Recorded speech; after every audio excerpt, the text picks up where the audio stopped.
porque às vezes eu coloco e ele não funciona. Ai, onde que eu vou pôr isso? Vou colocar aqui. Então vamos começar.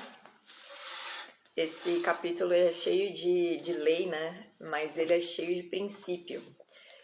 E todos os princípios deles, eles meio que se encaixam, né? Eles vão se conectando. Então, se por acaso você conhece alguém que não entende muito sobre as leis de castidade, leis de pureza sexual, leis de das proibições de casamento, sobre os princípios, né? Fica muito no pode não pode. Convida para participar, ou se você está assistindo depois, né? Que está gravado, manda para quem precisa aprender, porque a gente vai ver o quanto que os ensinamentos que estão no Novo Testamento, eles têm muito a ver com as leis que foram estabelecidas no Antigo, né? As leis que o Senhor ele entregou através de Moisés para o povo que era eleito dele, né?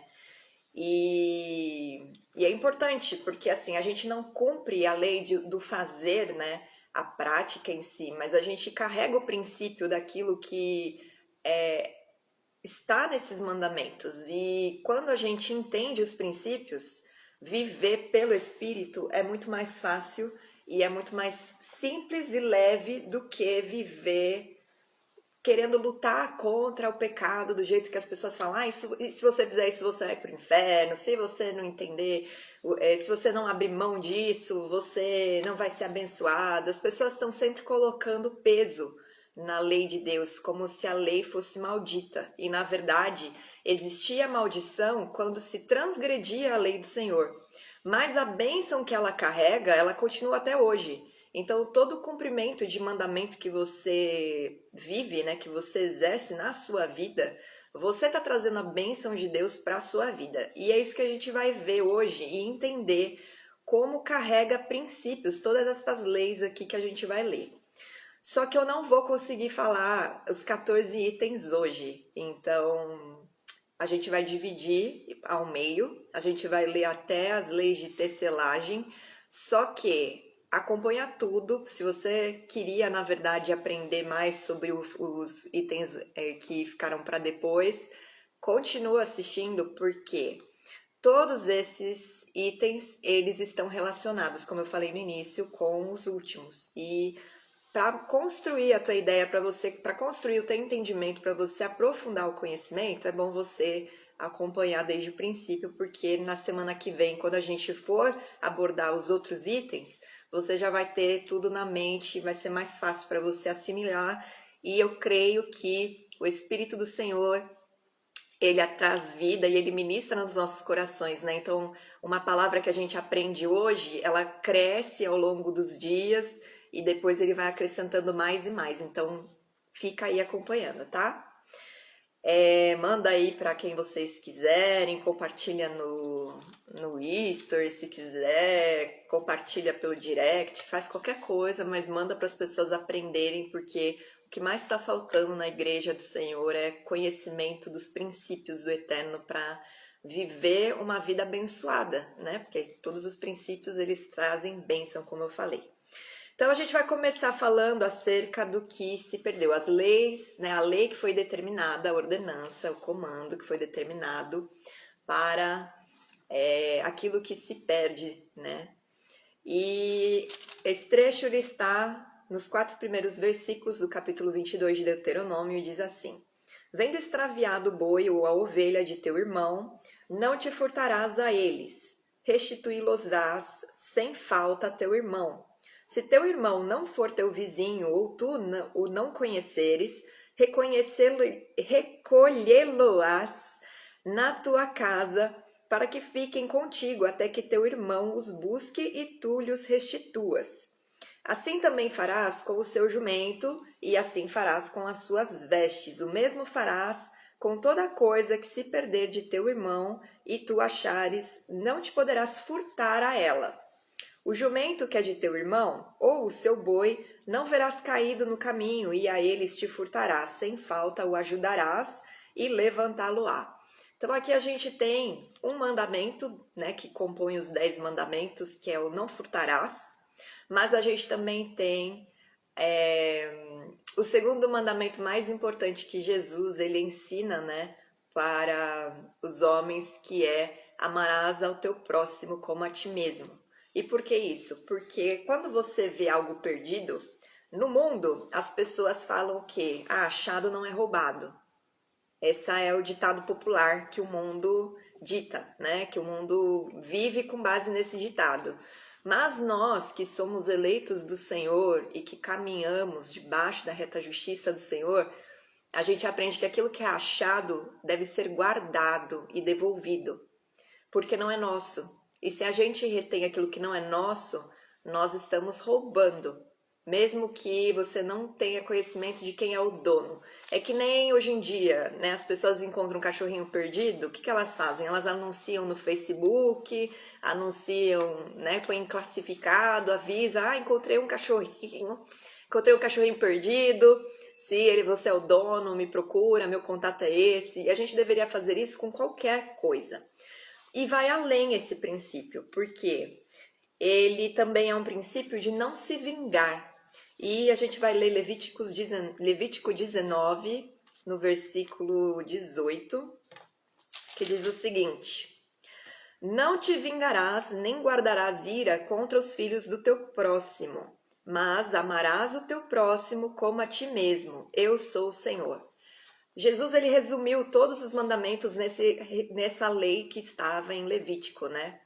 Mas a vingança no coração do homem, ela faz ele ver, por exemplo, né, nessa época, nesse contexto, né, os palestinos eles eram criadores de rebanho, criadores de gado, e quando um animal se perdia e o vizinho via, né, ou estava no meio da estrada e o jumentinho saía do caminho e ia se perdendo, a pessoa que estava atrás, segundo a lei do Senhor, ela tinha como uma obrigação, por amor ao próximo, de ir atrás do animalzinho, resgatá-lo e trazer para o seu dono.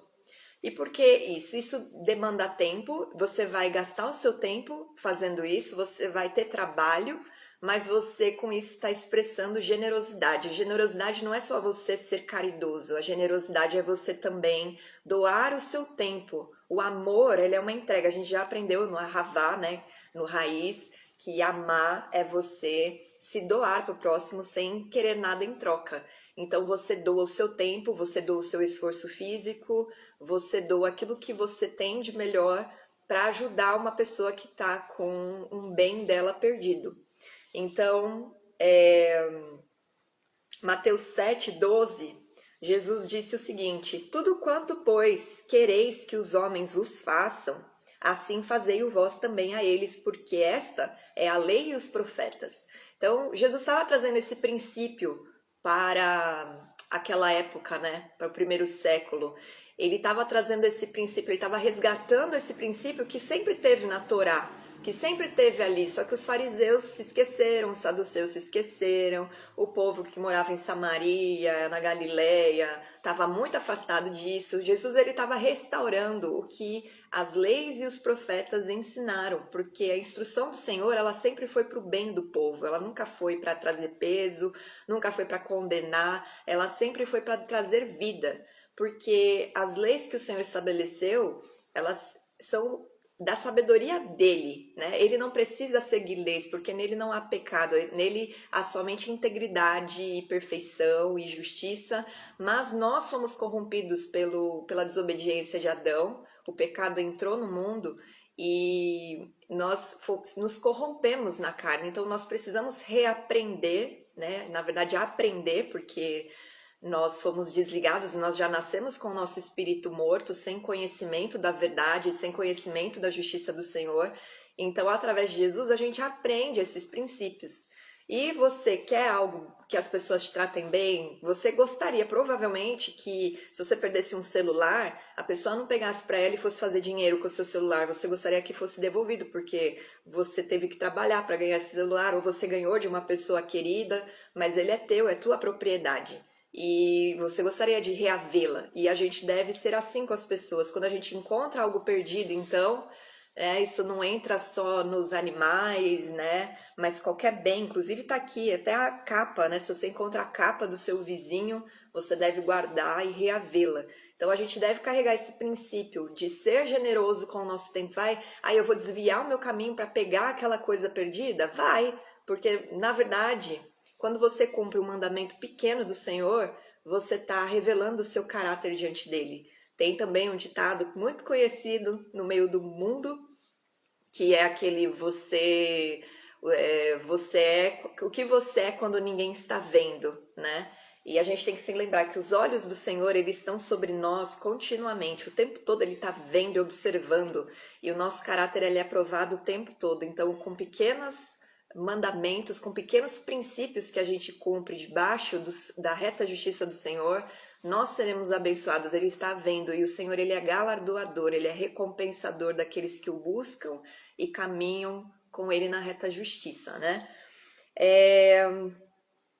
Envolva-se então com as necessidades dos outros filhos de Deus, e porque os filhos de Deus eles são reconhecidos por amar uns aos outros. Lá em 1 João, no capítulo 3, versículo 10, diz o seguinte: nisto são manifestos os filhos de Deus e os filhos do diabo. Todo aquele que não pratica a justiça não procede de Deus, nem aquele que não ama a seu irmão. Justiça não é a justiça como você pensa, de julgamento. A justiça, ela sempre envolve os mandamentos, os testemunhos, os estatutos, os princípios, o caráter do Senhor. Quando você caminha debaixo dos valores do reino de Deus, você é reconhecido como um filho de Deus. Quando você ama o próximo, você é generoso com ele, você é reconhecido como um filho de Deus. É isso que essa palavra está dizendo. Agora vamos lá para a próxima parte, que eu separei por etapas. A gente vai ler hoje só do versículo 5 ao 11, mas vocês vão ver quanto que há de profundidade, de conhecimento dentro de cada mandamento aqui que foi deixado para nós.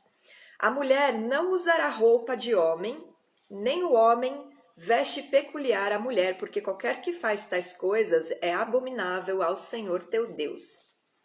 Esse mandamento, ele fala sobre as vestes, né? Só que existe uma confusão no meio de algumas doutrinas que são que usam a palavra de Deus, né, como base, mas que deturparam essa lei. Então eu vou trazer a tradução como ela é no hebraico, né, direto de uma Bíblia hebraica, de judaica, para vocês compreenderem o que está dizendo aqui de verdade. Não haverá traje de homem ou utensílios, então é alguma coisa de uso de homem, na mulher, e não usará o homem vestimenta ou vestidos de mulher, porque qualquer que faz isto é abominação ao Senhor teu Deus. O que o Senhor está querendo? Primeiro, nessa época, né, algumas nações pagãs, elas cultuavam os seus deuses fazendo essa troca, né, de vestes e de trajes entre os homens e as mulheres para haver confusão. Só que Deus ele quer que o seu povo se separe da promiscuidade e da devassidão e da imoralidade. E você colocar uma mulher vestida de homem no meio de um monte de homem, isso pode produzir devassidão. A mesma coisa pode acontecer com um homem vestido de mulher no meio de um monte de mulher, porque você está tirando a característica principal, né, que Deus estabeleceu sobre a vida do homem e sobre a vida da mulher, que é a sua masculinidade, a sua feminilidade, e isso traz corrupção. Deus ele é íntegro e tudo que ele fez é íntegro, carrega uma integridade. Deus ele estabeleceu o sim e o não. Quando uma coisa é, ela é aquilo. Quando uma coisa não é, ela não é aquilo. Não existe um meio termo na presença de Deus. Todas as coisas que ele criou, todas as criaturas, elas têm espécies e elas se reproduzem segundo as suas espécies. Vamos ler em Gênesis para você entender esse princípio que eu estou te trazendo desde a criação do mundo. Lá em Gênesis, no capítulo 1, no versículo 25, diz assim: e fez Deus os animais selváticos segundo a sua espécie, os animais domésticos conforme a sua espécie. Todos os répteis da terra conforme a sua espécie. Aí se você pular pro versículo 27, diz assim: criou Deus, pois, o homem à sua imagem, a imagem de Deus o criou. Homem e mulher os criou. Então, aqui carrega a mesma coisa. Boa noite para quem está entrando aí. Aqui carrega a mesma coisa o princípio. É conforme a sua espécie e de acordo com a sua característica. Não há como você deformar isso ou você trazer um novo conceito sobre aquilo que ele criou, que ele estabeleceu, que ele determinou, porque existe uma ordem de vida estabelecida e não tem como se alterar isso. Ele quer que a gente preserve, então, essa distinção.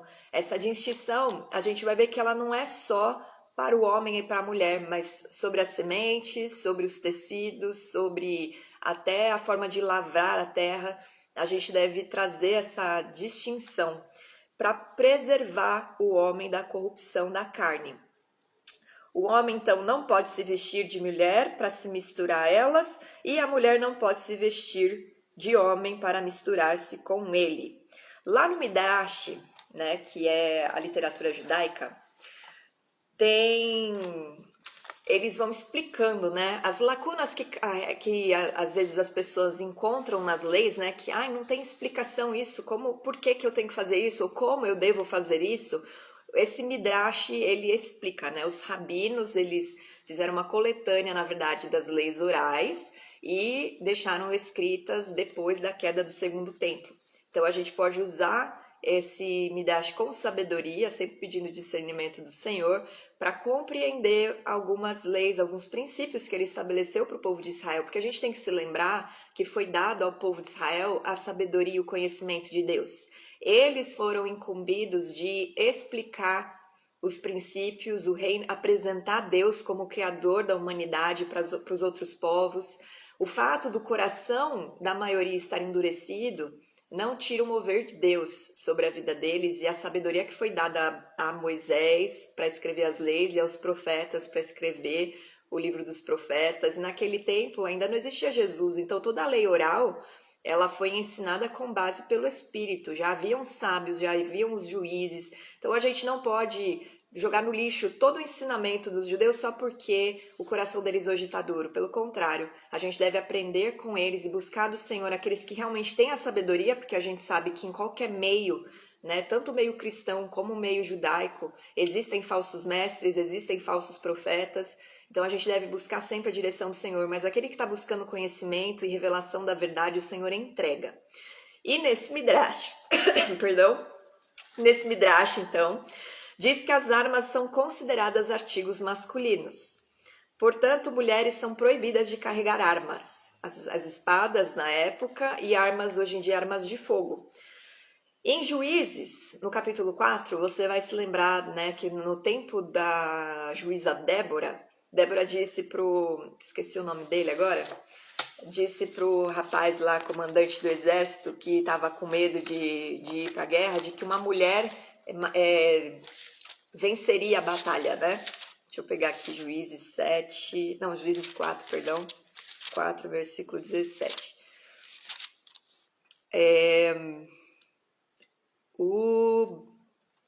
Acho que é o Baraque, né? É o Baraque que ficou com medo de ir pra guerra e falou pra ela: eu não vou pra guerra se você não for. Aí ela falou: tá bom, eu vou com você, mas fica sabendo que é das mãos de uma mulher que o Senhor entregará a Cícera, né? E Cícera era o inimigo.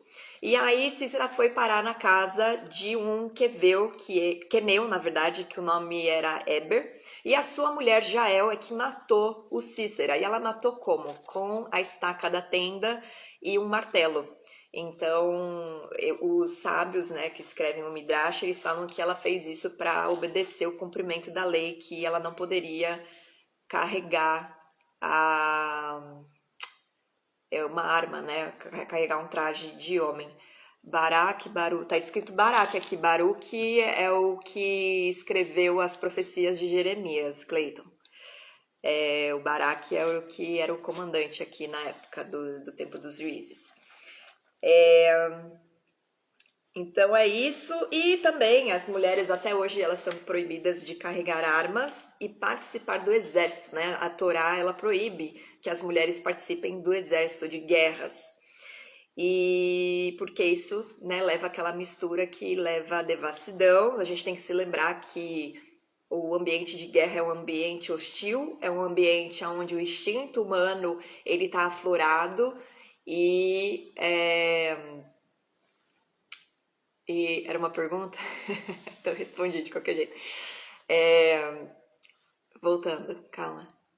O ambiente de guerra, ele é um ambiente hostil, é um ambiente onde o nosso instinto humano ele fica aflorado, porque você tá ali debaixo de pressão, né? Você tá ali correndo risco de vida e ao mesmo tempo é um ambiente, né? A gente vê às vezes os filmes de guerra ou histórias de guerra, vê como que as mulheres eram tratadas e Deus não queria. Já o ambiente de guerra já era um lugar que ele não gosta, né? Mas precisava se haver, às vezes precisava haver guerras para ou dominar algo que ele estava trazendo o juízo dele ou é, proteção, né, da própria nação.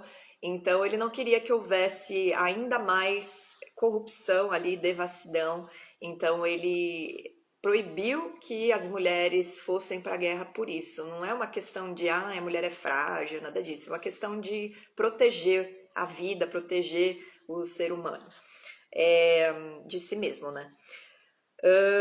E em Israel, as judias, né, aquelas que seguem a Torá, que observam a Torá, elas não se alistam para o exército para carregarem armas, embora a gente veja, né, muitas mulheres em Israel, mas são mulheres que não são judias. Judias, assim, que são mais. Como é que fala? Mais. Religiosa não é a palavra certa, né? Porque religiosa tem uma conotação, mas aquelas que querem observar a Torá mesmo, elas são isentas de participar do exército carregando armas e elas fazem outras funções que são consideradas como um alistamento no exército. E assim elas não transgridem a Torá, né? E deixa eu ver o que falta eu dizer a respeito desse tema.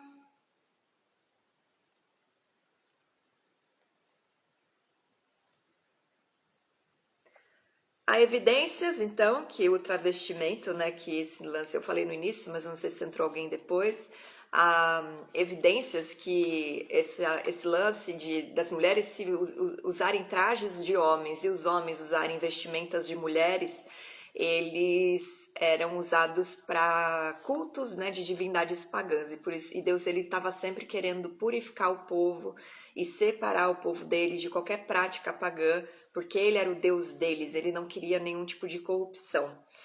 E está relacionado a uma ordem divina de criação, não a um contexto histórico, ou seja, isso está estabelecido até hoje. O Senhor estabeleceu a criação dele por espécies, com distinção, com cada um com suas características, com seus papéis, e ele não quer que isso seja deturpado. Então, isso é uma lei que é um princípio que a gente carrega. Não é, a mulher pode usar calça, não pode usar calça, pode usar regata, não pode usar regata. Não é esse a discussão que se deve ter, mas é entender o princípio que há por trás desse mandamento e trazer ele para a sua vida. Agora vamos para a lei do ninho, né? Do ninho de aves, que é o mitzvah, tem dois nomes em hebraico, mitzvah de Shiluach Akam, e esse ninho de aves significa Kantzipor no hebraico. E ele se refere a aves kasher selvagens, as aves puras, como está na sua Bíblia, né? A kasher a gente aprendeu que é apropriado, a tradução é animais apropriados para se alimentar e não apropriados, é essa a tradução certa, não é impuro e puro, como se existissem animais imundos, porque tudo que Deus fez foi bom, né? Ele declarou isso quando ele fez os animais, ele falou, ele viu e viu que era bom, né? A gente acabou de ler lá falando sobre as espécies de animais selvagens, animais domésticos, e ele falando que era bom. Então, cuidado com os conceitos que vêm na mente por causa das traduções. E essa lei diz o seguinte, vamos lá em Deuteronômio 22, para a gente compreender.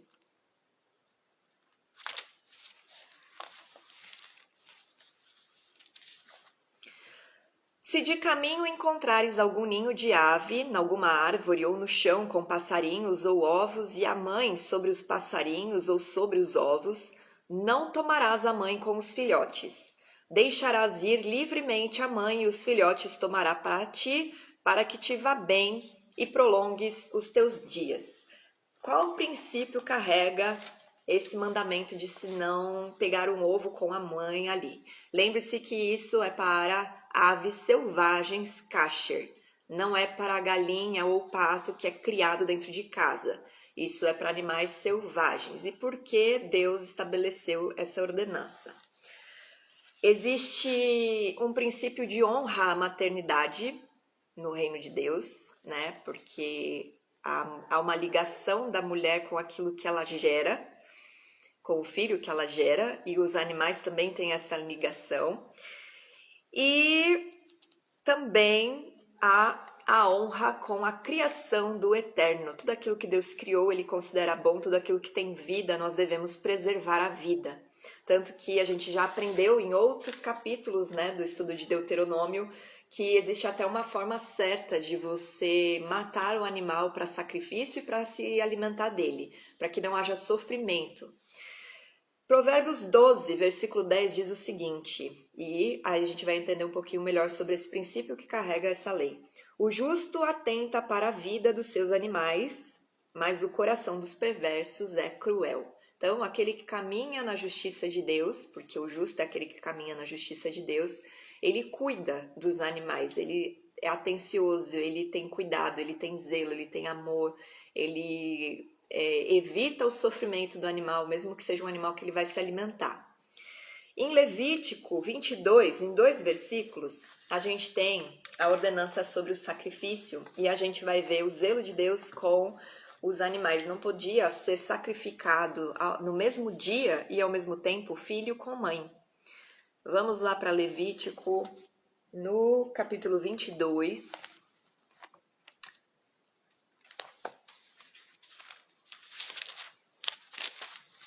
Capítulo 22, versículo que eu falei, 27 e 28.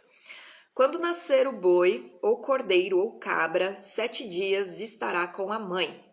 Do 8º dia em diante, será aceito por oferta queimada ao Senhor. Então, por uma semana, pelo menos, a mãe tinha que ter contato com esse filho, esse filhote, né? Ou seja, vaca, ou seja, ovelha, não imolarás a ela e seu filho, ambos no mesmo dia. Quando oferecerdes sacrifício de louvores ao Senhor, falo-eis para que sejais aceitos. Deus não aceitava que houvesse sofrimento até nos animais que ele ordenou, ele escolheu para que fossem sacrificados, porque estavam apontando para algo que ele ia fazer no futuro, né? Então, o zelo do Senhor com a criação dele, ele passa para nós. Não se esqueça que foi dado a Adão e Eva a autoridade e governo sobre tudo. E o Senhor, através de Jesus, ele restaura isso na nossa vida. Então, nós devemos viver debaixo desses princípios, zelando por tudo, né? Zelando pela criação dele e tendo amor pela criação dele. Esse mandamento, ele carrega a mesma promessa que o mandamento de honrar pai e mãe. Vocês repararam nisso? Lá no capítulo 22, no finzinho do versículo 7, diz assim, para que te vá bem e prolongues os teus dias. Vamos ler o mandamento de honrar ao pai e à mãe. Vai que alguém esqueceu, né? Que mandamento é esse? Precisa refrescar a memória. Vamos ver, acho que é o versículo... Aliás, versículo não, capítulo 10, né? Que a gente viu sobre os mandamentos, a repetição dos mandamentos.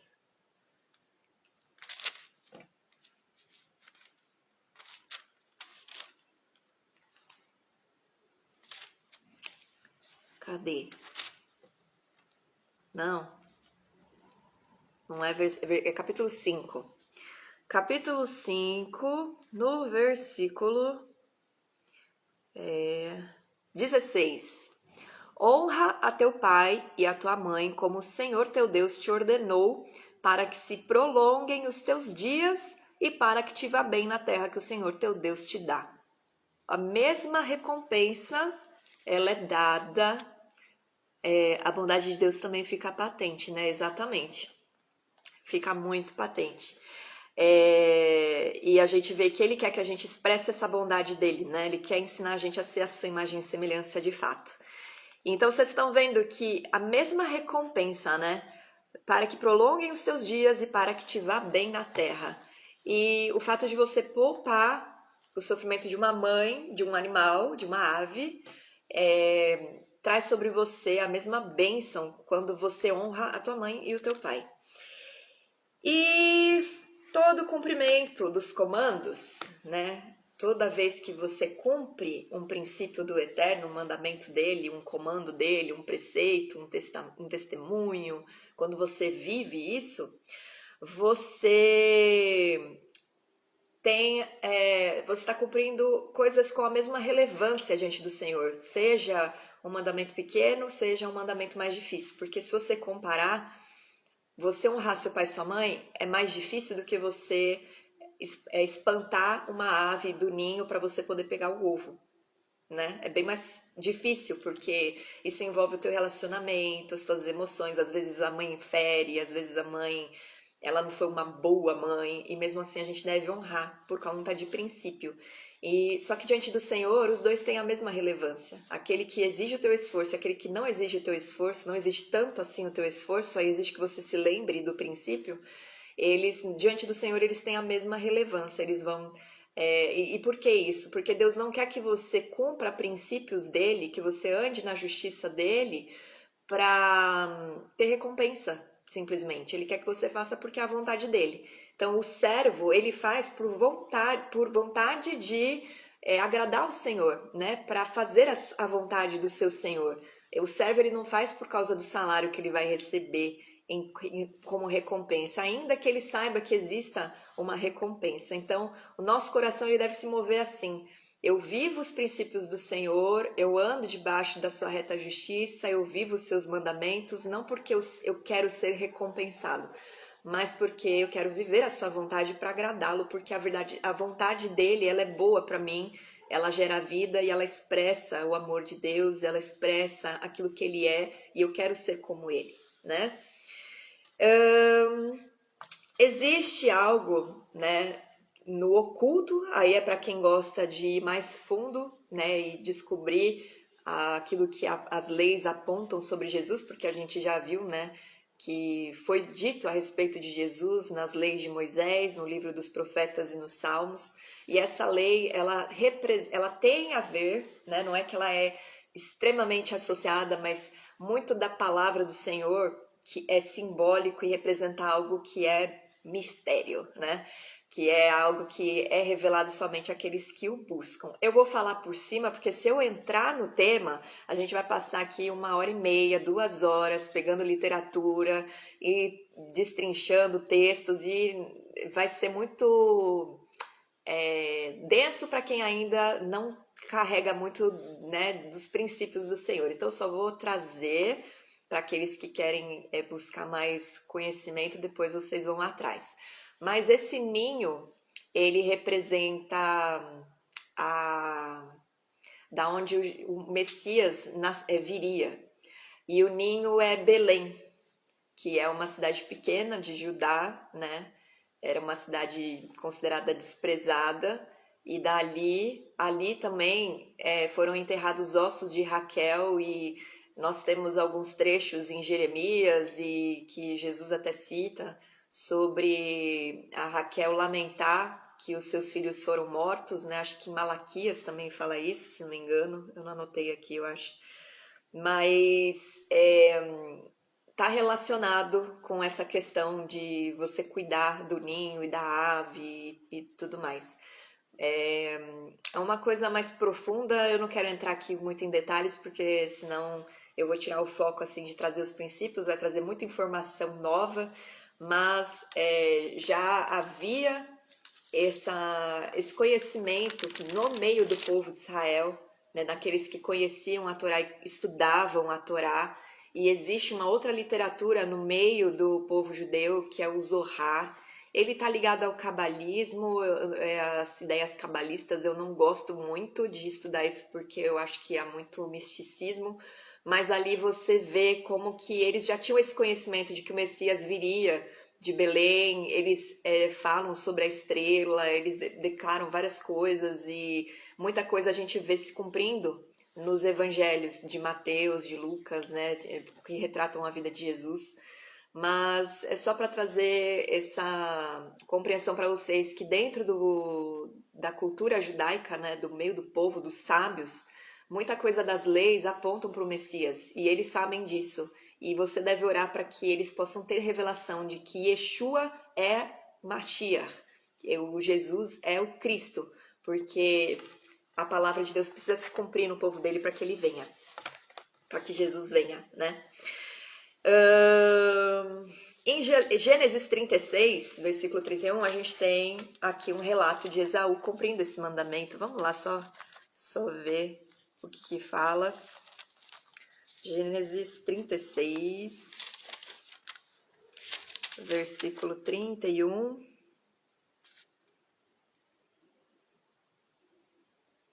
36? Acho que eu anotei errado.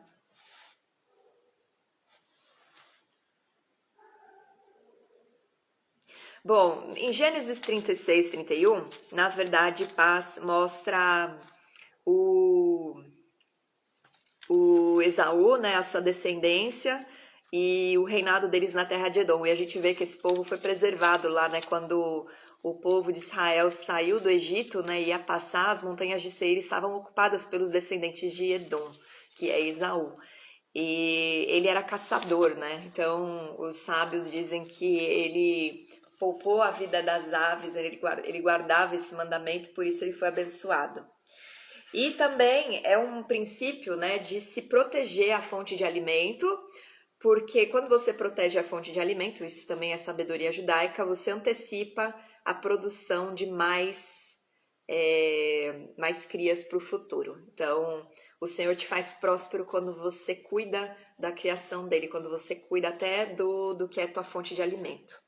Aí vamos para o parapeito, que está no versículo 8. Quando edificares uma casa nova, far-lhe-ás no terraço um parapeito, para que nela não ponhas culpa de sangue se alguém de algum modo cair dela. Porque assim, a gente tem que entender como é que era, né, que eram as construções e o uso, né? Nessa época, no Oriente Próximo, era muito comum os terraços serem usados para várias funções, né? Não era só o teto da casa, como é o nosso que tem o telhado e acabou. No terraço praticava-se muitas atividades. Então, esses parapeitos que tinham no mínimo 80 centímetros, eles protegiam, eles traziam segurança para quem estava trabalhando em cima das casas.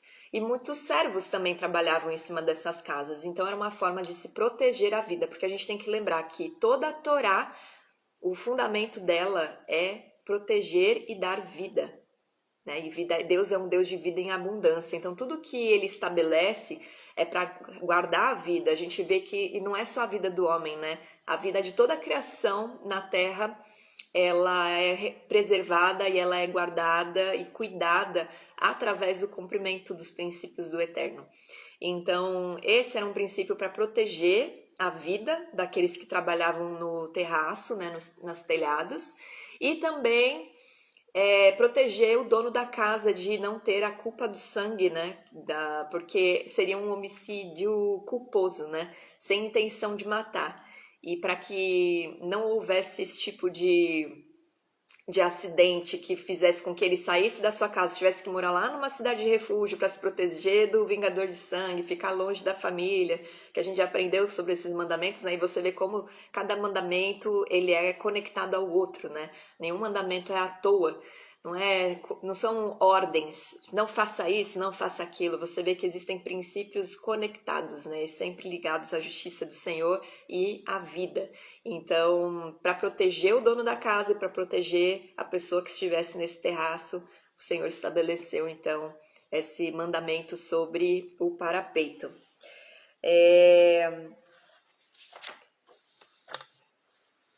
Deixa eu ver aqui se tem mais alguma coisa a respeito disso que eu não falei. Não, tudo isso.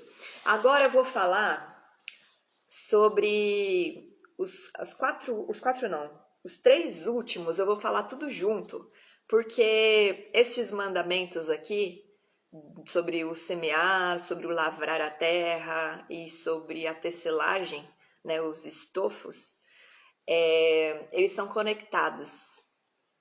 Eles são protetivos. Sim, os mandamentos eles protegem a vida, né? Eles guardam a vida do homem, eles não são para nos causar dano, eles são para nos causar o bem. E entra aqui muito aquilo que o próprio Senhor disse em Jeremias, né? Ele tem pensamentos bons ao nosso respeito, pensamento de nos causar bem, não dano, e de nos dar a paz que a gente espera, né? O futuro que a gente espera, a prosperidade. Então, quando a gente entende isso, a lei acaba o peso da lei, né? Acaba todo o peso que as pessoas querem trazer sobre a nossa vida com as instruções do Senhor, porque elas são para nos dar vida e nos abençoar.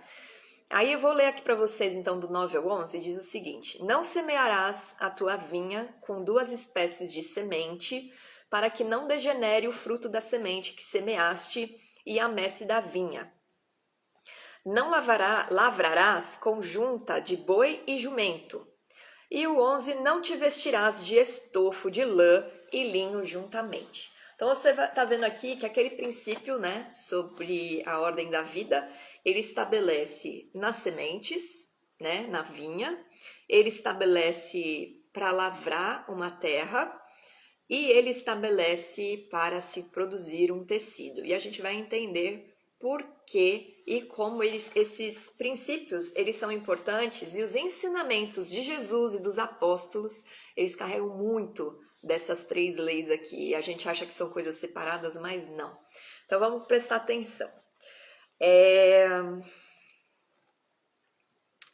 No hebraico, né, existe uma palavra que se chama kilaim, e ela tá ligada, ela significa confusão ou mistura. O Senhor, ele nunca quer confusão, porque ele estabeleceu as coisas com ordem. Deus é um Deus de ordem. Quando ele criou a terra, que era sem forma e vazia, a luz que ele estabeleceu foi para trazer ordem. A primeira coisa que ele fez foi estabelecer ordem onde havia caos. E o trabalho, as sementes, eu tô pulando já de item. As sementes, né, elas não podem ser misturadas porque você vai gerar um fruto híbrido. Se por acaso ocorrer uma reprodução dessas duas espécies, você vai gerar um fruto híbrido. E também, quando você planta duas sementes diferentes de uva, as raízes delas estão no mesmo solo e elas estão se alimentando. Só que os nutrientes que cada raiz vai produzir, vai adulterar o sabor e vai adulterar o aspecto da fruta, né, da uva. E o Senhor, ele fez a uva para ser aquilo que ele fez para ser aquela espécie que ele estabeleceu. Então, entendendo isso, a gente entende por que Deus quer que se separe, né? Ele não quer que haja nada híbrido, porque ele fez as coisas para serem exatamente do jeito que ele fez. Aí o item 6 sobre o lavrar a terra, né? O que acontece? O trabalho, ele vai ser alterado se você colocar dois animais diferentes num jugo, no mesmo jugo. Eu não sei se todo mundo aqui sabe o que significa jugo, mas jugo é um instrumento de madeira que você coloca no pescoço do animal, de dois animais, para eles ararem a terra, né? Para a terra ser lavrada, e você precisa colocar esse instrumento para que eles sigam no mesmo caminho, e então esse instrumento vai fazendo o risco, né? Vai abrindo o sulco para você poder lançar a semente. E se você coloca um boi com um jumento, lembre-se das características de um boi e de um jumento. O boi, ele é um animal que representa a força, inclusive no alfabeto hebraico, no paleo hebraico, né? Acho que é isso que fala. O Aleph, ele é representado pela cabeça do boi. Se não me engano, é o Aleph que representa a cabeça de um boi. E isso significa força, né? Ele era a cabeça do boi porque essa letra representa a força. E o boi, ele tem uma força de trabalho muito maior do que um jumento, do que um outro animal, até um cavalo, né? Ele é mais robusto, ele é mais forte. Então, se você coloca dois animais diferentes para ficarem no mesmo jugo, primeiro o trabalho na terra vai ficar meio, né? Porque os bichos vão andar assim com aquele jugo, o arado não vai ser bem feito, vai ficar meio torto e você diminui a qualidade de vida desses animais, porque você está fazendo eles se cansarem mais e se estressarem. E o Senhor não quer isso, né? Então, quando você vai lavrar uma terra, ele queria que você colocasse dois bois ou dois jumentos, né? Dois, sei lá, cavalos. Não sei se cavalo era usado para isso, acho que cavalo era mais para guerra, né? Mas é nesse entendimento, assim, para que os dois caminhassem no mesmo ritmo, com a mesma força e não perdessem, né, a qualidade das suas vidas e o trabalho fosse excelente. Vamos ver Provérbios 12:10 de novo, né? O que diz no Provérbios 12:10? O justo atenta para a vida dos seus animais, mas o coração dos perversos é cruel. Então, de novo, a gente vê esse princípio aqui, né? O cuidado com os animais que vão lavrar a terra para que a qualidade de vida deles não se torne miserável. A gente não deve colocar ninguém para sofrer, para trabalhar, nenhum homem, nenhum animal.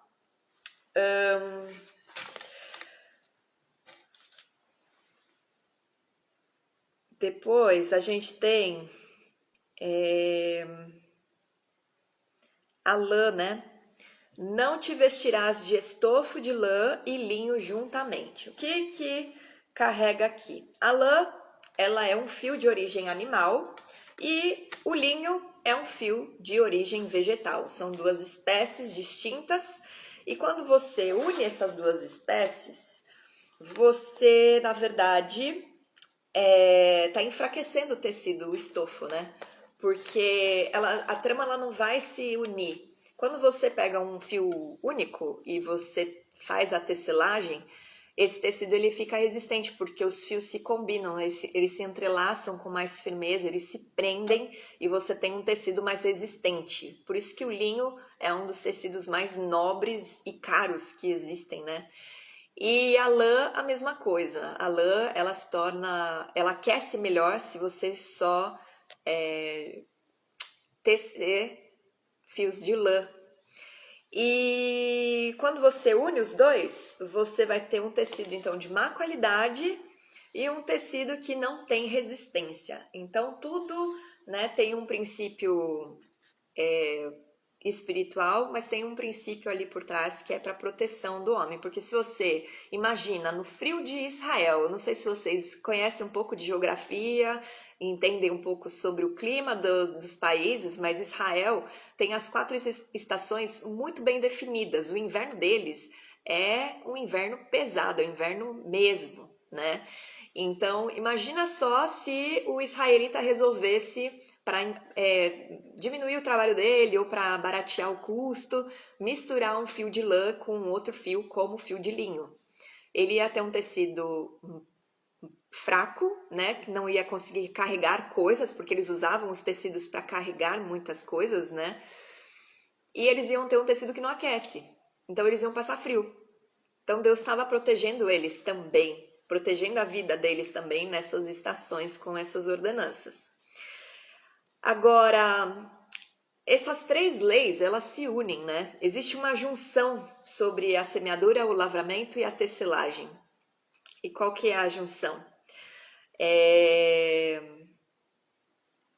Quando você mistura duas coisas, você tem uma má qualidade, né? Quando você mistura duas coisas que não são para serem unidas, né?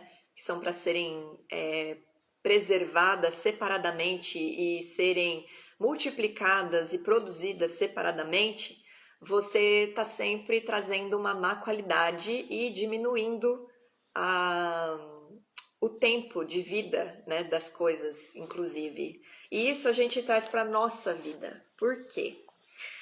A semente do Senhor, ela muitas vezes não é aquilo que representa a palavra dele. Então, quando você se alimenta, né, colocando o teu coração como terreno, que tem que ser fértil, né? Lembra da parábola da semeadura, que a gente já até aprendeu mais profundamente com um estudo das parábolas que está guardado lá no Instagram. Se você ainda não viu, vai assistir, mas depois dessa aula. Mas você precisa ter um coração preparado para receber a palavra do Senhor. Agora, se você começa a receber várias sementes diferentes, de ensinos diferentes, de ideologias diferentes, de filosofias diferentes, de doutrinas diferentes, o que vai acontecer é que você vai ficar fraco. Você não vai se alimentar com uma boa qualidade. Você não vai estar trazendo sobre a sua vida algo que vai fortalecer o teu espírito e regenerar os seus ossos, porque a palavra do Senhor, ela é alimento para o nosso espírito e ela traz vigor, né? Ela revitaliza, ela regenera os nossos ossos, ela revigora a nossa alma. Então, se você está trazendo um alimento misturado, você, na verdade, não está se alimentando tão bem. E aí, em tempos de crise, essa sua falta de substância, né, no coração e no seu conhecimento, no seu entendimento, elas vão se manifestar e não vai ser muito bom, né? Então, por isso é que a gente deve se guardar do conhecimento da filosofia do mundo, daquilo que o mundo fala, né? Quando o Senhor ensina a gente a não se moldar com os padrões do mundo, e os apóstolos também falam isso tem muito a ver com essas leis sobre você não misturar as coisas. Você deve ser íntegro, né? E uma pessoa íntegra, ela se alimenta de uma coisa só. Ela só se alimenta da verdade, da justiça do Senhor. Lá no Salmo 1, versículo 1, eu vou ler alguns trechinhos desse salmo e alguns trechos, né, de outras passagens bíblicas para construir o teu entendimento a respeito disso e você trazer para a sua vida esse princípio. Bem-aventurado o homem que não anda no conselho dos ímpios, não se detém no caminho dos pecadores, nem se assenta na roda dos escarnecedores. Antes, o seu prazer está na lei do Senhor e na sua lei medita de dia e de noite. Então aqui está muito claro. O justo, ele medita somente na lei do Senhor. O justo, ele não vai atrás do conselho dos amigos do mundo, dos escarnecedores, dos pecadores. E pecadores, né? A gente sabe que nós somos pecadores, né? Todo mundo gosta de se justificar diante do Senhor com essa desculpa, né? De que não existe um justo sequer na terra. Mas nós temos que ter discernimento, né? E só ouvir aqueles que têm o Espírito do Senhor e que andam na reta justiça. Porque uma coisa é você falar com a sua boca que você crê em Jesus. Outra coisa é você caminhar com Jesus e ser fiel a Ele. Uma coisa é você ter fé em Jesus, outra coisa é você caminhar em fidelidade com o Senhor. E aquele que anda em fidelidade, ele cumpre a justiça do Senhor. Então existe diferença no meio do povo e a gente deve pedir para o Senhor discernimento pela palavra, para a gente sempre reter o que é bom com base nas escrituras, na justiça do Senhor e não com base em achismos, em interpretações, eu acredito nisso, porque a palavra do Senhor ela é uma só. E ela é a nossa reta justiça e a gente deve caminhar debaixo dela sempre. Ela tem que ser o nosso norte. E para você se alimentar disso, você tem que meditar nisso de dia e de noite. Aqui está muito claro que isso vai trazer o quê sobre você? Bem-aventurança. Você vai ser mais feliz, você vai ser mais alegre, porque você está se alimentando com aquilo que realmente vai fortalecer você e vai gerar vida em você. Uma vez que você coloca isso em prática, né? Não adianta você só decorar e não viver aquilo que você lê. Lá em 2 Coríntios, capítulo 6, versículo 14, diz assim: Não vos ponhais em julgo desigual com os incrédulos, porquanto que sociedade pode haver entre a justiça e a iniquidade? Ou que comunhão da luz com as trevas? Que harmonia entre Cristo e o maligno! Ou que união do crente com o incrédulo! Que ligação há entre o santuário de Deus e os ídolos? Aí eu vou ler aqui alguns trechinhos, mas antes, né, para a gente entrar na questão do jugo desigual, mas ainda entrando na questão sobre a palavra. Se você está ouvindo alguém que não tem o Senhor, que associação pode haver entre você e uma pessoa que não é dele, se você agora é dele e ele quer que você seja separado, né? Lá em Provérbios 22, 24 diz assim: não te associes com o iracundo, nem andes com o homem colérico, para que não aprendas as suas veredas e assim enlaces a tua alma. Em Provérbios 1, no versículo 10, quando o pai está dando ali os conselhos, né, que são descritos nos provérbios, ele alerta o filho da seguinte forma: filho meu, se os pecadores querem seduzir-te, não o consintas. No versículo 15, filho meu, não te ponhas o caminho com eles, guarda das suas veredas os pés, porque os seus pés correm para o mal e se apressam a derramar sangue. E no versículo 19, tal é a sorte de todo ganancioso, e este espírito de ganância terá a vida de quem o possui. O espírito de ganância, então, ele toma a vida daquele que possui a ganância e o fim é morte, né? E o que o pai aqui está explicando para o filho? Não ouça pecadores, não fica ouvindo e se deixe seduzir pela opinião deles. A opinião do mundo ela vai ser muitas vezes contrária àquilo que Deus está pedindo para você. O mundo fala que os filhos devem sair da casa dos pais e devem conquistar maturidade, conquistar o mundo, porque os pais criam os filhos para o mundo. Deus fala para os filhos: honra o teu pai e a tua mãe até a velhice deles, cuida deles, respeita eles como autoridade na sua vida e não se esqueça que a sua vida ela é prolongada, né? Quando você vive debaixo disso. E não se esqueça, pais, que vocês são responsáveis por ensinar os seus filhos. Os seus filhos, eles são criados para mim. Eles não são criados para o mundo. E vocês têm responsabilidade sobre eles. Então, quando vocês geram um filho na terra, não é para o mundo que vocês estão gerando. É para o Senhor. E vocês devem instruir os seus filhos, né? Por isso que tem alguns provérbios que dizem que o filho justo, né? O filho que é justo, ele é motivo de alegria para os pais. Porque diante da sociedade, da comunidade dos israelitas, esse filho, eles sabem que o filho foi ensinado pelos pais. Então ele só é sábio, ele só é reto, ele só é íntegro, ele só observa os mandamentos com muita integridade porque os pais ensinaram desde o princípio, desde o nascimento da criança, a lei do Senhor e quanto o Senhor é bom e quanto os princípios do Eterno são bons. Então, a gente deve se mover por princípios, né? Ele está aqui então falando: não ouça os pecadores, não se deixe levar pela opinião do mundo, não se deixe levar pelos conselhos daqueles que são gananciosos e que, na verdade, querem te corromper. Não anda na vereda deles. Isso tem muito a ver com o jugo, né? Nós, quando não somos do Senhor, nós carregamos um jugo de escravidão do pecado, né? E quem está conduzindo esse jugo é o maligno. Agora, a partir do momento que você entrega a sua vida para o Senhor verdadeiramente, né? Ele fala que o jugo dele é suave, né? O fardo dele é leve, o jugo é suave e ele está junto caminhando.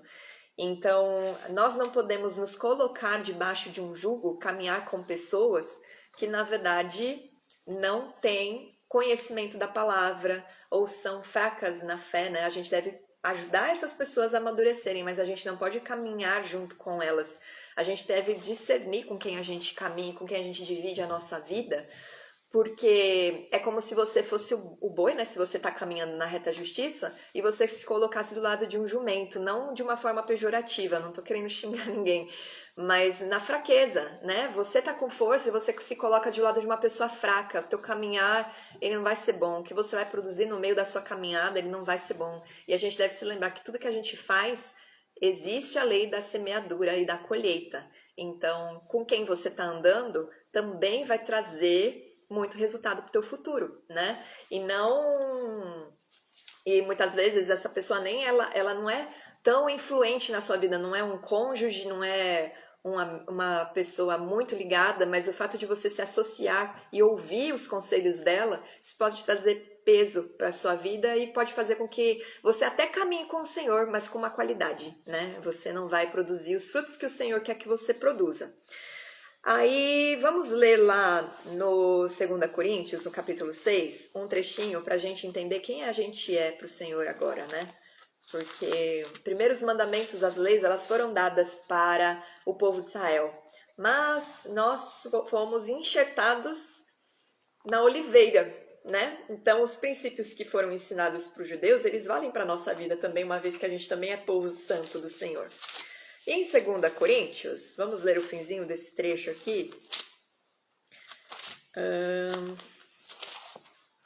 Opa, estou em 1 Coríntios, espera aí.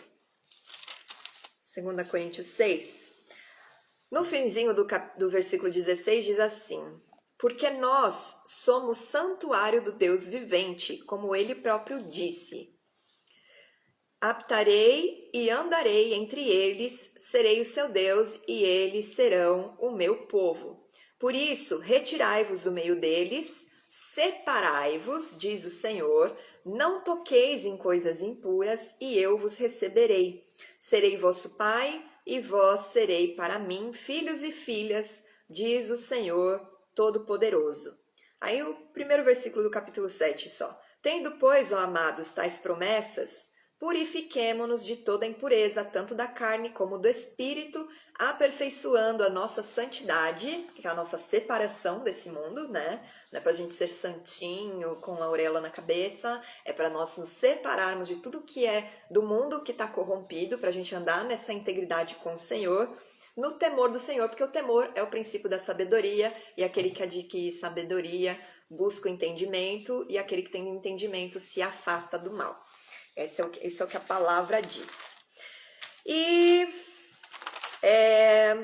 no Efésios, quero trazer para você esse entendimento, né? Primeiro que você viu, né? Que o Senhor, o Pai, ele torna você um filho, uma filha dele, né? Quando você caminha na reta justiça dele, confessando Jesus, né? Como Senhor e Salvador da sua vida e se batizando nas águas, né? No batismo de arrependimento.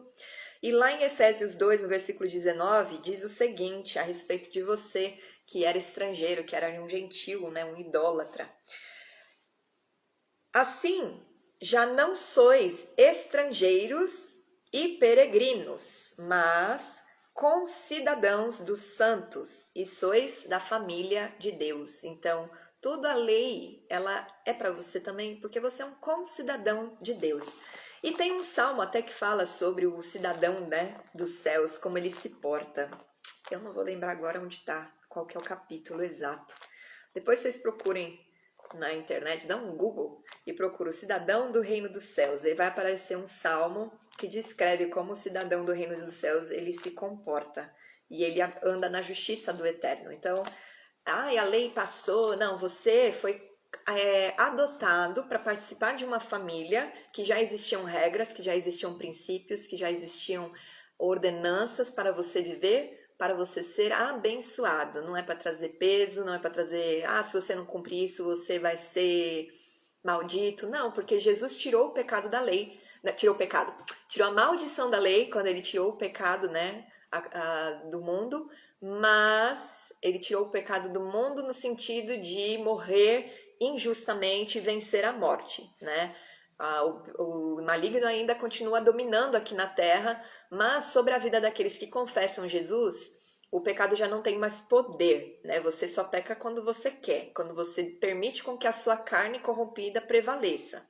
E a gente já vai entrar nesse tema que também tem a ver muito com esses princípios. Mas ele te adotou e ele te tornou concidadão. Então você deve caminhar debaixo dos princípios, porque os princípios são para trazer bênção para a sua vida. Se você obedecer os princípios do Senhor, você vai ser abençoado, você não vai sofrer, que sacrifício. Como que você pode dizer que é um sacrifício obedecer os princípios do Senhor se a própria justiça é Ele? É difícil obedecer a Ele, a ser como Ele? Não faz sentido, né? E por que não faz sentido? Porque o Senhor nos chamou para vivermos no Espírito e não na carne. Vamos lá para mais uns trechos aqui. A gente precisa então entender o seguinte: aquele que não só acredita que Jesus é filho de Deus, porque eu já falei, né? Tem muita gente que acredita, que tem fé que Jesus é filho de Deus, mas não se entrega para ele. Então, aquele que não só acredita, mas confessa publicamente e confessa que ele é seu Senhor e Salvador, ele se entrega totalmente a Jesus, né?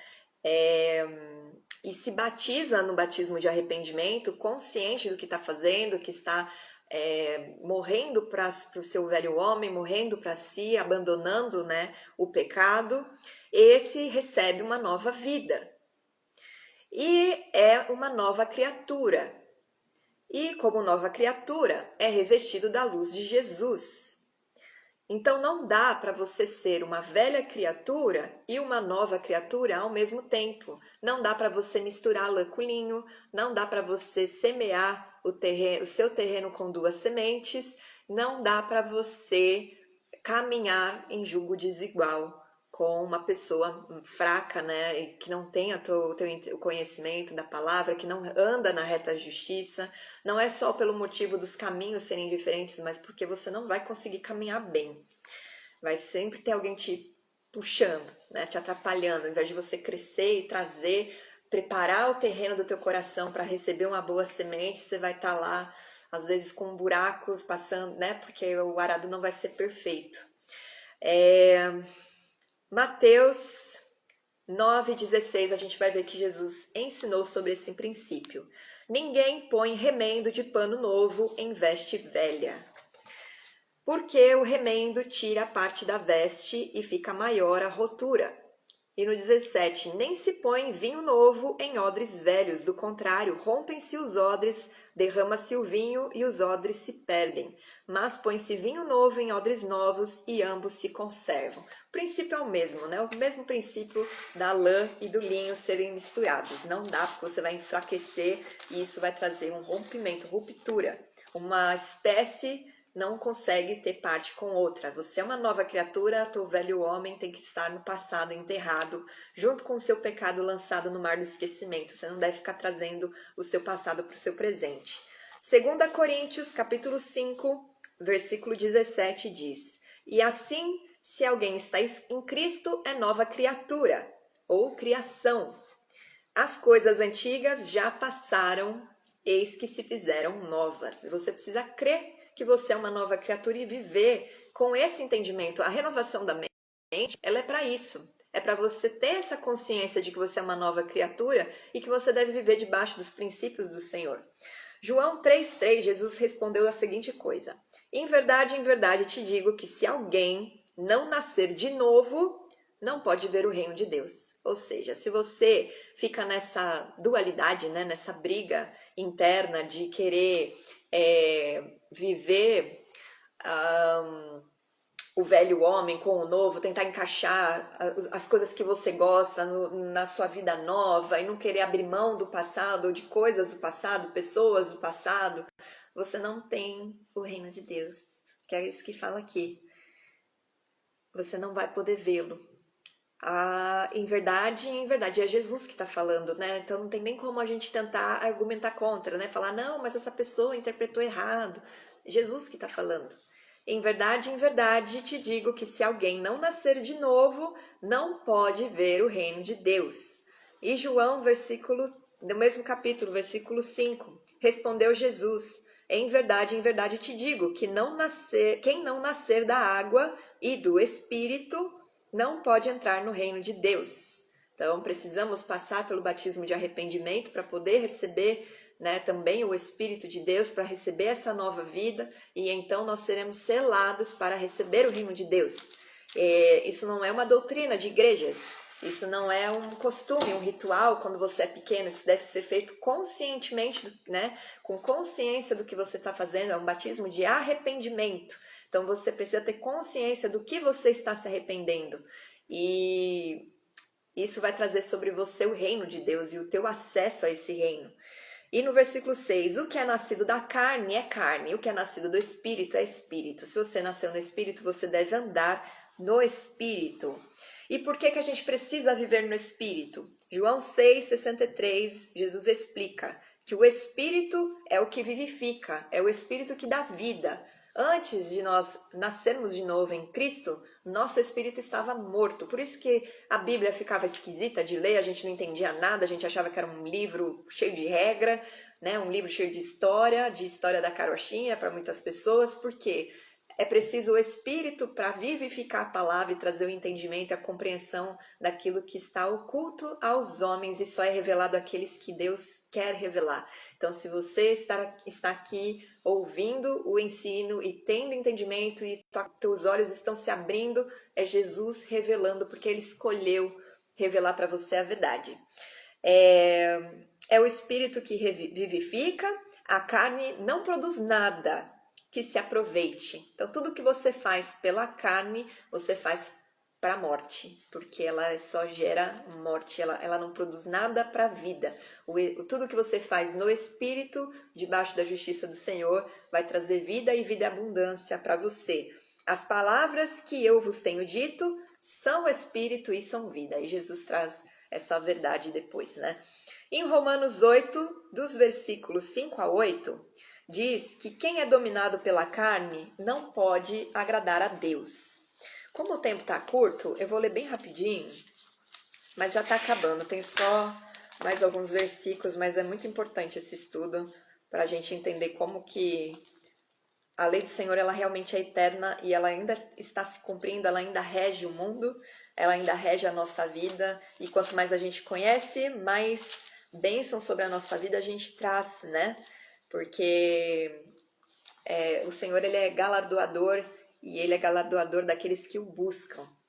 Romanos 8, 5 a 8 diz o seguinte: porque os que se inclinam para a carne cogitam das coisas da carne, mas os que se inclinam para o Espírito das coisas do Espírito, porque o pendor da carne dá para a morte, mas o do Espírito para a vida e paz. Então a consequência daqueles que buscam viver no princípio do Senhor é que você vai ter vida e paz. Por isso, o pendor da carne é inimizade contra Deus, né? Quando você pende para a sua má inclinação, para a sua carne, você está se tornando inimigo do Senhor. Pois não está sujeito à lei de Deus, nem mesmo pode estar. Portanto, os que estão na carne não podem agradar a Deus. E aí, em Romanos 9, vós, porém, não estáis na carne, mas no Espírito, se de fato o Espírito de Deus habita em vós. E se você não tiver o Espírito, peça e confesse Jesus, né? Queira Ele como Senhor e Salvador da sua vida, queira viver a verdade, se batize, porque isso é uma ordenança de Jesus, se batize no nome de Jesus e receba essa vida nova e o Espírito de Deus para você ser selado e poder ter acesso ao reino. E aquele que recebe o Espírito, né? Esse é dele, mas quem não tem o Espírito não é do Senhor. Aí vamos para a próxima página que diz sobre Gálatas 6, 8. O que você então deve entender? Que a carne está ligada ao velho homem que estava morto, e o Espírito está ligado à vida nova, à nova criatura, onde há paz e vida quando você anda no Espírito. Então, escolha andar no Espírito. Gálatas 6:8 diz: quem semeia para a sua carne, da carne colherá destruição. Que a gente já viu que da carne não há nada bom, né? Não vem nada bom. Mas quem semeia para o Espírito, do Espírito do Senhor, colherá a vida eterna. Romanos 7, versículo 5 diz: pois quando éramos controlados pela carne, as paixões pecaminosas despertadas pela lei atuavam em nosso corpo, de forma que dávamos fruto para a morte. Então, a lei, na verdade, ela traz sobre nós o discernimento do erro que a nossa carne cometia diante do Senhor. Sem lei, sem princípio, você não sabe onde você está errando, onde você está acertando. Então, por isso é importante você conhecer o princípio, porque ele continua sendo algo que te instrui, algo que te traz para mais perto do Senhor. Não é uma questão de posso ou não posso, é uma questão de princípios. E a gente está vendo quanto dos princípios das leis Jesus ensinava, com outras comparações, mas o princípio era o mesmo, né? E os apóstolos também. 1 Coríntios 15, 50, Paulo diz o seguinte aos irmãos de Coríntio: Irmãos, de Corinto, né? Irmãos, eu declaro a vocês que carne e sangue não podem herdar o reino de Deus. O velho homem não vai herdar o reino de Deus. Não adianta você falar que expulsou demônios, que falava de Jesus, que cria em Jesus, se você não nasceu de novo, se você não vive uma vida nova com base nos princípios e na justiça do Senhor. Nem o que é perecível pode herdar o imperecível. A gente só recebe vida eterna através do Espírito de Deus. Colossenses 3, agora, para a gente finalizar, última passagem que nós vamos ler para compreender sobre esses princípios. Cadê Colossenses? Achei. Colossenses 3, nós vamos ler até o versículo 11, mas depois vocês meditem, né, no capítulo todo, porque ele é super importante e tem muito a ver com essa questão de você se tornar uma nova criatura. Portanto, se fostes ressuscitados juntamente com Cristo, buscais as coisas lá do alto, onde Cristo vive assentado à direita de Deus. Pensai nas coisas lá do alto, não nas que são daqui da terra, porque morrestes e a vossa vida está oculta juntamente com Cristo em Deus. Quando Cristo, que é nossa vida, se manifestar, então vós também sereis manifestados com Ele em glória. Então nós morremos para nós e nós estamos guardados junto com Cristo, esperando a sua vinda, né? Esperando receber o corpo glorificado e habitar no reino de Deus. Fazei, pois, morrer a vossa natureza terrena. Então, nós temos essa incumbência ainda de controlar a nossa má inclinação. Nós nascemos de novo e o nosso espírito tem que estar forte, porque a nossa carne é fraca e sempre vai pender para o pecado, porque é isso que ela estava acostumada a fazer e ela está morta. Nosso espírito ganhou vida, a nossa carne continua morta. Então, nós devemos fazer com que a nossa natureza pecaminosa, a nossa carne, ela seja mortificada, né, todos os dias. E quais são as obras? Prostituição, impureza, paixão lasciva, desejo maligno, avareza, que é idolatria. Estas coisas é que vem a ira de Deus sobre os filhos da desobediência. Ora, nessas mesmas coisas andastes vós também noutro tempo, quando vivieis nelas. Agora, porém, despojai-vos igualmente de tudo isto: ira, indignação, maldade, maledicência, linguagem obscena do vosso falar. Não mintais uns aos outros, uma vez que vos despistes do velho homem com os seus feitos. Não fica se fazendo de bonzinho para os outros, sendo que você pratica injustiça no oculto. Não finja que você é algo que você não é. O Senhor não aceita os mentirosos, os falsos, né? E os mentirosos não é somente aqueles que falam uma mentirinha para esconder algo, são aqueles que deturpam a palavra do Senhor, são aqueles que deturpam os ensinamentos, os princípios, a reta justiça. Não tenha associação com estes e não seja um desses, porque o Senhor não se agrada, né? E vos revestistes, uma vez que vos despistes do velho homem com os seus feitos, e vos revestistes do novo homem que se refaz para o pleno conhecimento, segundo a imagem daquele que o criou, no qual não pode haver nem grego, nem judeu, circuncisão nem incircuncisão, bárbaro, cita, escravo, livre, porém Cristo é tudo em todos. Diante de Jesus, nós somos só o espírito e a alma ali, diante dele, né? Limpos e lavados por seu sangue e adotados como filhos do Eterno. Nós somos somente família de Deus. Não existe acepção de pessoas uma vez que você nasceu de novo. Mas aquele que pratica a injustiça, aquele que anda fora dos princípios do Senhor, aquele que corrompe a palavra de Deus, aquele que prefere viver debaixo das paixões da sua carne, querendo dizer que ele é assim, que ele nasceu assim, esse não herdará o reino de Deus. E aqui está muito claro isso, né? Depois continuem lendo, mas então o que fica de entendimento para nós é que diante do Senhor, qualquer coisa híbrida, ela não é aceita. Não tem como o velho homem e o novo homem se misturarem, porque isso vai te tornar morno.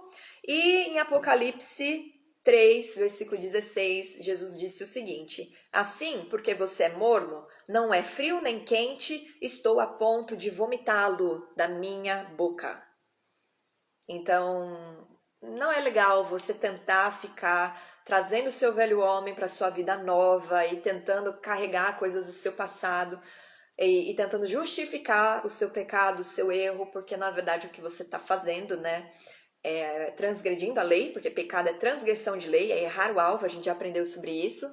E você fazer isso, você está se tornando morno diante do Senhor, porque você está com um pé lá e um pé cá. Você está carregando duas sementes, você está com um jugo desigual em você, você está se associando com o pecador, com os perversos. E isso é você se tornar morno e o híbrido diante do Senhor vai ser vomitado. Todos os animais híbridos que foram criados na época pré-diluviana foram destruídos pelo dilúvio, porque o Senhor ele faz as coisas para serem íntegras. Não se esqueça isso. Busque do Senhor que você seja íntegro, íntegro no seu jeito de pensar, no seu jeito de falar, no seu caráter, nos princípios do eterno. Caminhe na reta justiça, defenda a reta justiça do Senhor. Não se deixe levar pelos falsos mestres, pelos falsos profetas. Hoje em dia tem muito e tende a aumentar só, porque as pessoas tendem a buscar ouvir aquilo que agrada aos ouvidos, não vá atrás das respostas que o teu coração está pedindo, mas vai atrás da palavra que revela ao teu coração aquilo que está errado dentro de você, porque isso vai gerar vida na sua vida. Amém? Esse, então, é o estudo até essa parte. Na semana que vem a gente vai continuar e a gente vai continuar vendo que todos os mandamentos e as leis eles se conectam e o casamento tem muito desses princípios, né? Aqui um pouco a gente já vê sobre o jugo desigual. Não dá para casar com alguém que não tenha os mesmos valores, princípios do reino de Deus e caminha, né, com o mesmo propósito que nós. Mas a gente vai dar continuidade a esse estudo então na sexta que vem. Eu sei que passou um pouquinho do horário, mas que bom que você gostou, Gé. Vocês têm alguma dúvida a respeito do que eu falei? Vocês querem alguma explicação maior, alguma passagem? Vocês querem que repita alguma coisa? Ou tá tudo certo e a gente pode encerrar? Me digam aí, por favor, nos comentários. Faz, Jéssica, faz sua pergunta. Esperar você digitar.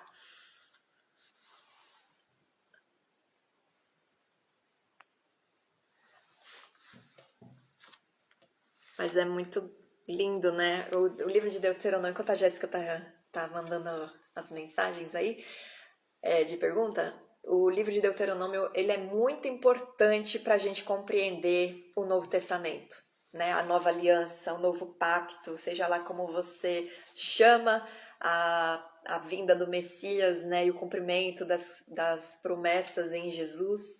E para a gente entender também o futuro, né? Aquilo que vai ser feito no futuro, porque nós devemos sempre ter como base os mandamentos do Eterno. Nunca a gente deve partir, né? Querer entender algo do livro dos profetas, dos salmos e dos evangelhos e das cartas dos apóstolos, do livro da revelação, só com um entendimento raso. A gente precisa do fundamento, a gente precisa do princípio.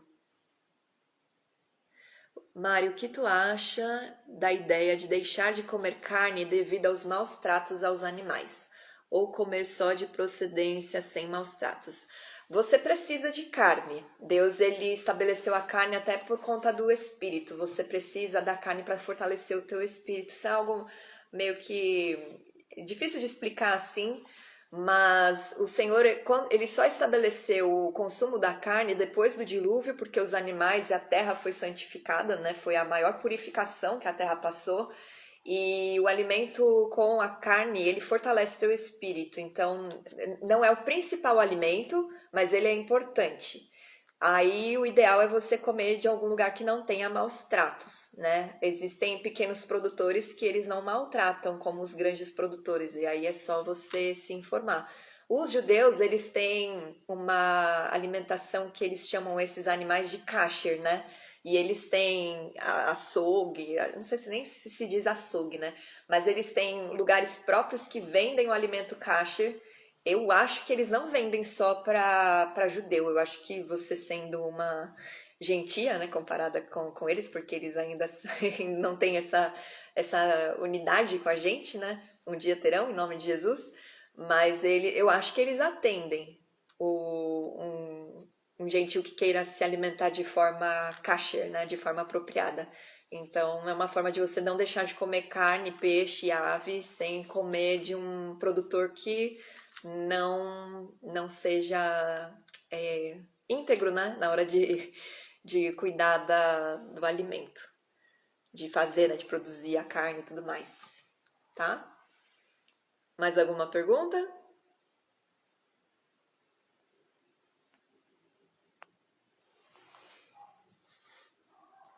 Ou tá tudo certo para todo mundo? Me digam aqui nos comentários, por favor, se tem mais alguma dúvida ou se podemos encerrar. E lembra sempre, né, Gé? Toda a lei do Senhor, ela é para produzir vida. Ela tem que gerar vida em você, ela não pode gerar peso. Tudo que traz peso, uma hora você se desgasta, né? Agora, se você vive os princípios, se você faz aquilo para gerar algo bom para você, uma vida em você, você está fazendo do jeito certo. Então, tudo que a gente está aprendendo, na verdade, é para o nosso bem, não é para trazer peso, né? É para a gente entender, para a gente trazer para a nossa vida e aplicar na nossa vida. Então, isso a gente faz sem julgar o próximo, né? Que a gente já aprendeu que a gente não deve trazer peso e julgamento, até porque da forma como a gente quer ser tratado, a gente deve tratar os outros. Então, a gente aprende, a gente vive para o nosso bem e a gente ensina aqueles que querem caminhar na reta justiça para receber o bem para a vida deles também. Certo? Mais alguma dúvida, pessoal? Ou podemos encerrar? Tudo certo? Se vocês estiverem com tudo esclarecido, dá um joinha só, manda um sinalzinho aqui para mim, só para eu saber que não tem ninguém digitando, e a gente encerra a live. Amém. Outras meninas que estão aqui, tá tudo certo para vocês também?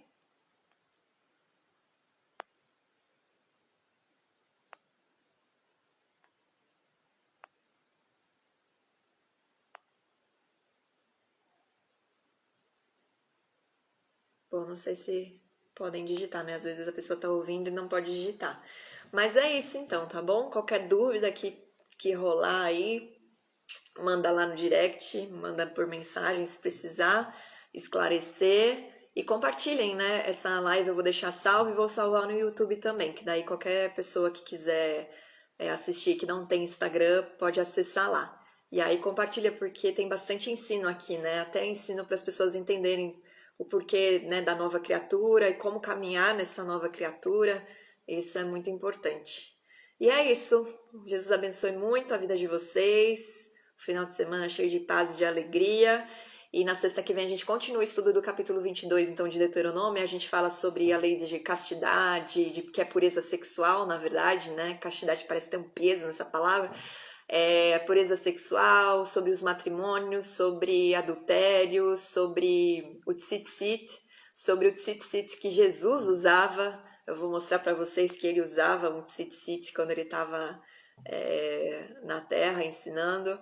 E aí a gente vai... amém, obrigada. E aí a gente vai aprendendo mais, né? E aprofundando mais o nosso entendimento. Então, compartilhe esse estudo para outras pessoas aprenderem mais. E aí, na semana que vem, a gente se encontra aqui de novo às 8. Prometo não atrasar, né? Hoje eu acabei atrasando um pouquinho para começar. Mas é isso aí. Jesus abençoe muito. Uma boa noite e até mais.